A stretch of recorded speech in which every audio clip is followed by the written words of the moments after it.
નમસ્કાર, કેમ છો મિત્રો? આજે તારીખ છે 27 માર્ચ 2026, દિવસ શુક્રવાર અને ચૈત્ર સુદ નોમ છે. તો ચાલો મિત્રો જાણીએ આજના મુખ્ય અને અગત્યના સમાચાર અને ગુજરાત અને દેશભરના તમામ મોટી ખબરોથી તમને માહિતી આપીએ. તો સૌથી પહેલી માહિતી વાત કરીએ તો મિત્રો વડાપ્રધાન નરેન્દ્ર મોદી 31 માર્ચ એક દિવસના ગુજરાતના પ્રવાસે આવી રહ્યા છે, જેમાં તેઓ અમદાવાદથી લઈને ડીસા સુધીના અનેક મહત્વના વિકાસ કાર્યોનો લાભ લેશે. સવારે 9:45 અમદાવાદ એરપોર્ટ પર પહોંચ્યા બાદ પીએમ મોદી સીધા ગાંધીનગરના કોબાર તીર્થ જશે, જ્યાં તેઓ સંસ્કૃતિ મ્યુઝિયમ લોકાર્પણ કરશે. આ પ્રસંગે જૈન મુનિ પદ્મસાગર સુરીશ્વરજીની હાજરી રહેશે, જેમણે આ મ્યુઝિયમનો પ્રોજેક્ટને પ્રેરણા આપી છે.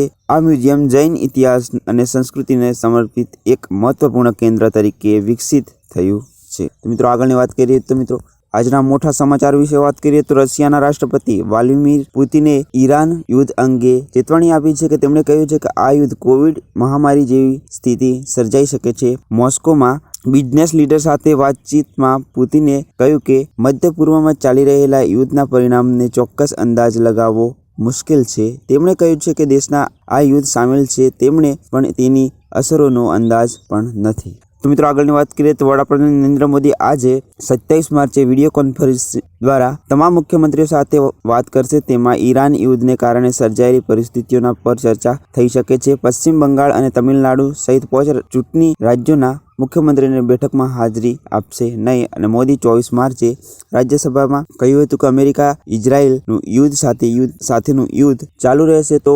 દુષ્પરિણામોનો સામનો કરવો પડશે. આવનારો સમય કોરોના મહામારી જેમ દેશમાં પરીક્ષા લેશે.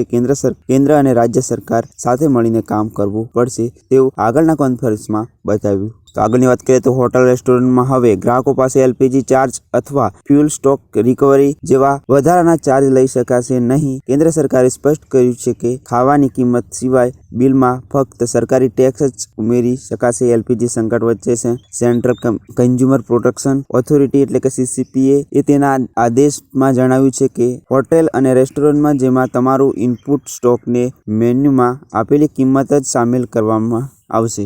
તો મિત્રો આગળના સમાચારની વાત કરીએ તો મિત્રો કાશ્મીરની ઘાટીમાં ઈરાનના સમર્થનમાં કરોડો રૂપિયાનું ભંડોળ એકત્ર કરવાના મામલે સુરક્ષા એજન્સીઓએ એલર્ટ થઈ ગઈ છે. તેમણે આશંકા છે કે આ પૈસાનો ઉપયોગ આતંકી ફંડિંગમાં થઈ શકે છે. મિત્રો આગળની વાત કરીએ હવામાન વિભાગના જણાવ્યા અનુસાર આગામી દિવસોમાં માવઠાની અસર અને આગાહી કરવામાં આવી છે.